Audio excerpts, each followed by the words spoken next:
What up? What's cracking? Um, I think I'm supposed to be in First Corinthians chapter 1, but I think I'm gonna put that on pause till next week since it's Easter week, and Easter's my favorite holiday. Um, and I'm talking about even before I knew Jesus, Easter's always been my favorite holiday. I don't know if it's because people tend to be happier in the spring, right? So maybe that's why I like Easter. Because I only got fruit. I didn't get candy, so it's not like it was because of the candy. So I just liked Easter, my favorite holiday. And now that I know Jesus, it's even crazier. It's my favorite holiday. So we're going to talk about some Easter topics. And I'm going to talk about two of my favorite Easter topics this week.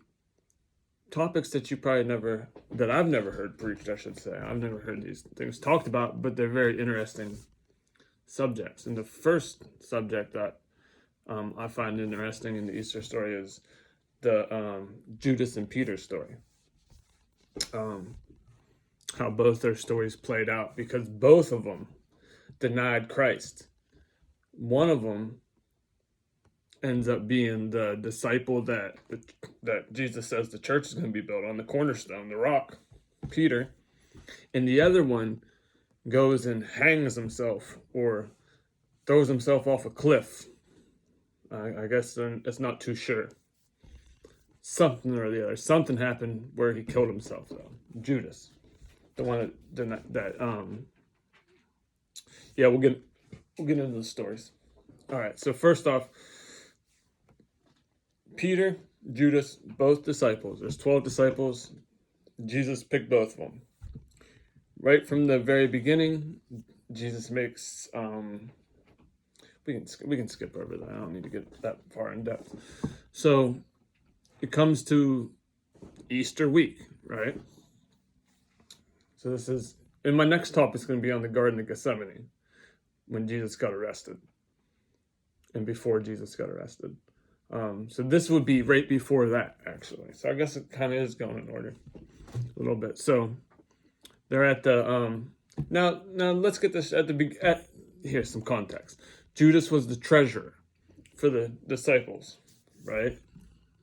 And it is said in the Bible that that Judas was helping himself with some of the money. You know what I mean? Like a tax collector kind of would, right? So he was kind of doing that to them, pocketing some of the money.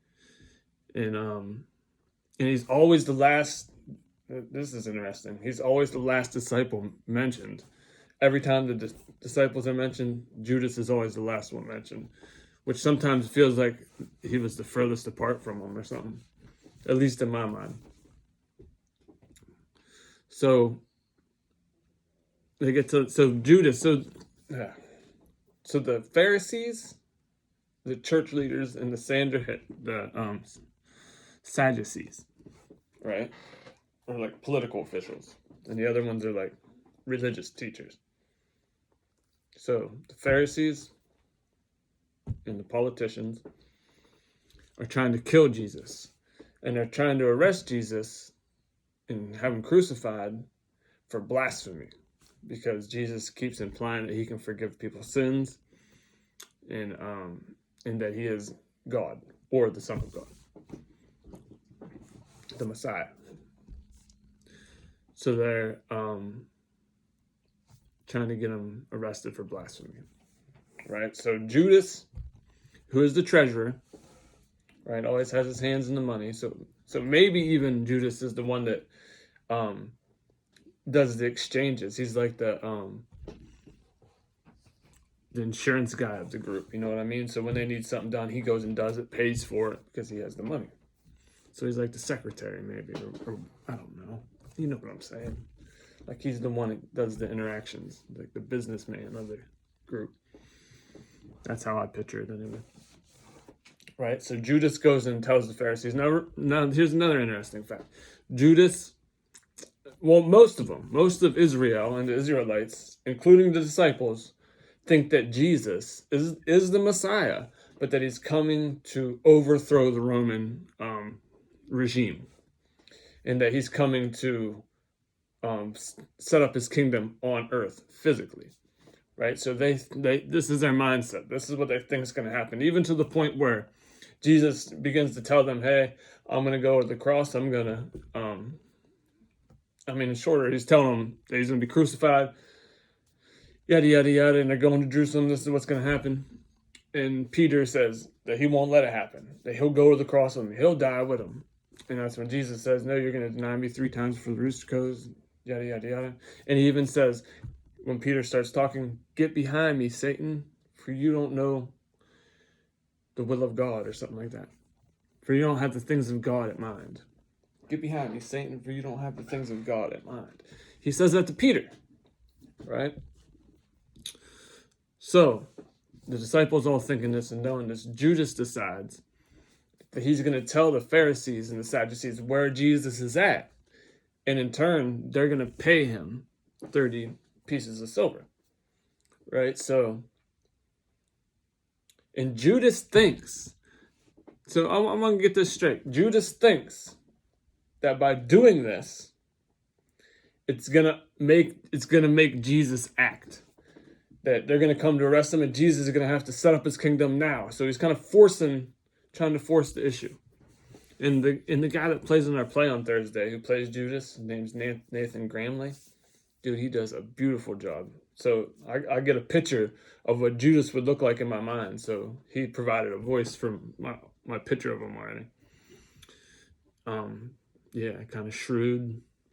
Yeah, it's kind of, he does a good job playing Judas. Anyway, so Judas thinks he's forcing the issue, that Jesus is going to have to act now. He doesn't think that Jesus is going to be crucified. Remember this. He doesn't think that Jesus is going to be killed and crucified. He doesn't think that. He thinks that Jesus is going to respond to it when he has no choice left. So Judas does that. Okay, so they come to arrest him, right? Judas points him out. And then Judas finds out. Okay, so this is an important part too. Then all the disciples vanish. They all take off and run.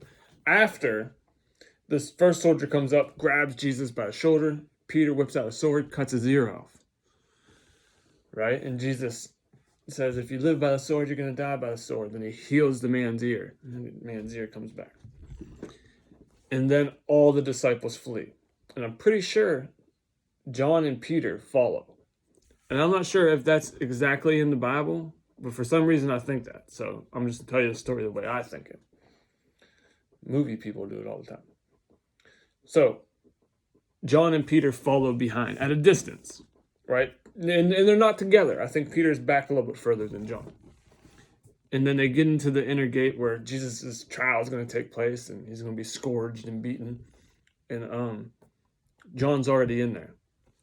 And they won't let Peter in or something like that. Man, I wish I would have looked up the scriptures. So John convinces them to let Peter in. So Peter comes in. After being in there a while, they're around the fire, and a couple of the people in there start recognizing, aren't you one of Jesus' followers? And they're talking to Peter. And Peter says no. He says it 3 times. The rooster crows. Peter then flees, runs, leaves. Right?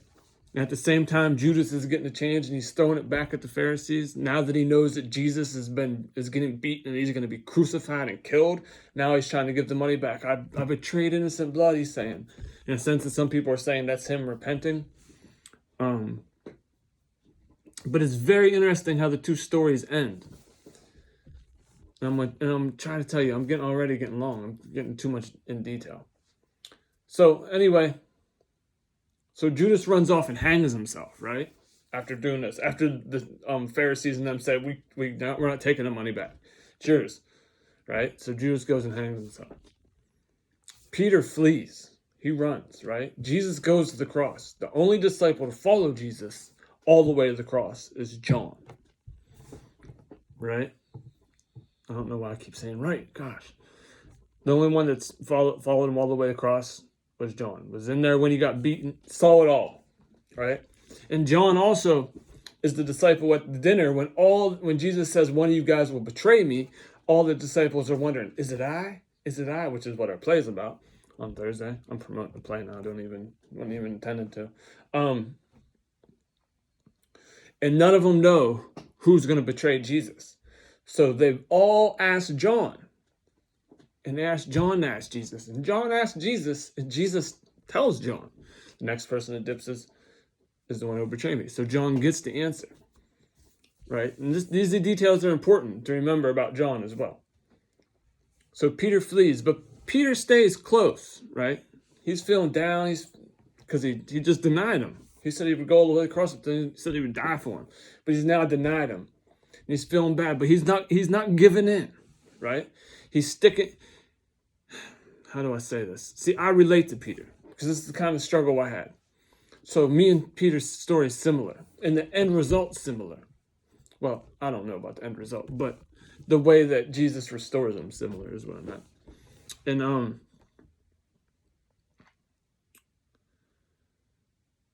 don't remember what I was saying. Talking about Peter, I know that. So Peter, anyway, we'll just start over. Not start over. Peter Nazim takes off, and just like me, I failed, messed up. I thought that I was disconnected from God. I thought I blew it, right? Thought I was no longer a Christian. I was no longer going to go to heaven. I'd have messed up. I'm out. But the same thing I believe that Peter felt, or I felt the same way that Peter felt, I believe, in the story, is that I felt like there's nowhere else I can go. This is the only thing that's ever worked. This is the only thing that ever changed me. You know what I mean? So I stayed. I was still going to church. I didn't always want to go. Sometimes my wife had to force me. I wasn't reading my Bible. I wasn't praying. But I was still connected to the community of believers. Connected to my wife, who was connected to God. Going to church, connected to a system of other people that believed in God, that were in contact with God. Right? So I stayed connected. The same thing with Peter. Peter fled. He didn't follow him all the way to the cross. But when John came back, Peter connected again with John. And he stayed connected to the community. He didn't take off by himself. He stayed connected to the community. He might have thought he blew it. He might have thought he was going to hell. He might have thought he was never going to get saved. But I believe the same, that me and Peter felt the same, was, I don't have nowhere else to go. This is the only thing that's ever worked. This is the only thing that ever changed me. And if I'm going to go to hell, I can at least still tell people about Jesus, because I know that he's real because of what he did in my life, but I messed it up. But maybe they still have a chance. And if I still got to go to hell, I'll go to hell. But I stay connected to the community. The same thing Peter did. Right? And the same thing that happened. So the guys all go out and they're fishing, right? And Jesus shows up on the shore. And mind you, Jesus restores Peter. So the same way that he saved Peter. Oh, it's so good. Man, I got to tell the whole story. So Peter's on the boat, right? John's in the boat. And Jesus is on the shore calling to him. They've been fishing all night. And remember, Peter's fleed now. Peter thinks he's disconnected Jesus. He thinks he's failed him. He thinks it's over. He ain't going to heaven. But he's still connected to the community, right? Peter doesn't recognize that it's Jesus on the shore. But guess who recognizes Jesus? Jesus is waving. None of the other disciples notice who it is, but it's John. John, the disciple that Jesus so loved. That's what he calls himself. He didn't call himself John in the books he writes. The beloved disciple of Jesus. The disciple that Jesus so loved. That's what he calls himself. And he's the one that always could see Jesus. He's the one that could always knew. He's the one that all the disciples trusted to go to, because they knew he was connected to God. And why was he connected to God? Because he understood that he was convinced and persuaded that he was so loved by God. And it was all about his love for him.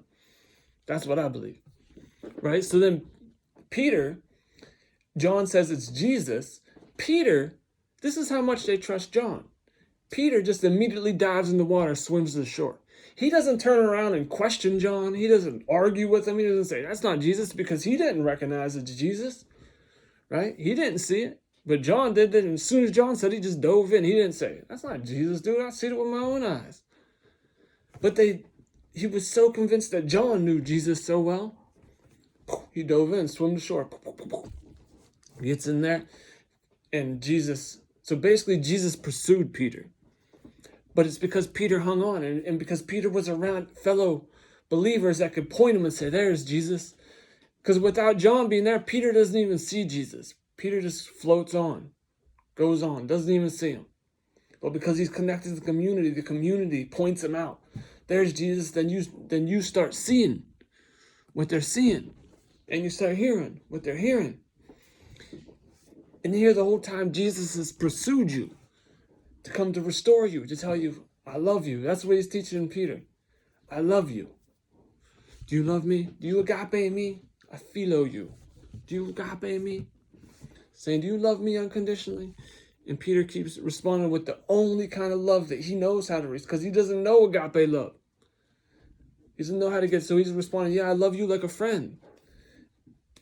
And then Jesus finally understood that, hey, you can't love me at my level. My love's unconditional. And he says, do you philo me? And Peter says, Lord, you know all things. You love me like a friend. It's beautiful. Teaches Peter the lesson that John already knew.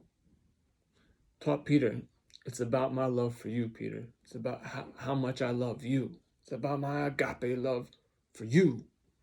This is how much I love you. Changes Peter's entire life. But the thing is right after they get done, Peter immediately asks him, well, what about this? What about the disciple that you so loved? Like trying to figure out, well, what's going to happen? Because Jesus just told him, you're going to die for me one day. And Peter's like, well, what about John? And he basically tells him, what our relationship's between you and I.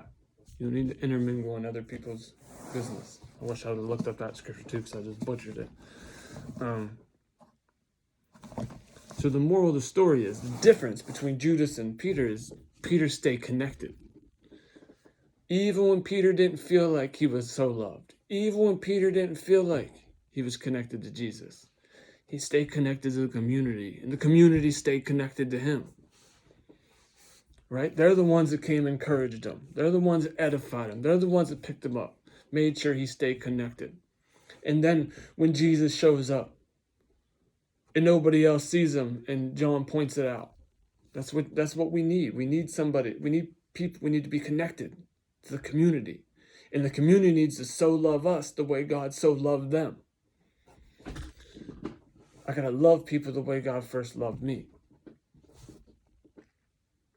And you stay connected to that community, no matter what. Even when you fail. And that community stays connected to you, no matter what. Because that's what agape love does. And that's the difference in the two. Judas self-destructed because he detached from God. He stopped seeking God. He stopped seeking Jesus. And he detached from the community. And that's how Satan still kills and destroys. He detaches you. That's why it's important for us Christians to make sure that we don't disconnect from people based on their behavior. That love goes above behavior. Love is the very thing that can change behavior. It's love. Because God is love. And God first loved us. Hey, I'm out. That's only 18 minutes long. That's the difference between Judas and Peter. And why one was called the rock and the church was built on, and the other one self-destructed. Stay connected. Stay connected no matter what. Stay connected to Jesus. Stay connected to God. Stay connected to the community. And the community needs to love the same way God loved them. That's all I'm saying. So next time, whatever day it is, Thursday, Friday, Garden of Gethsemane. All right, 1.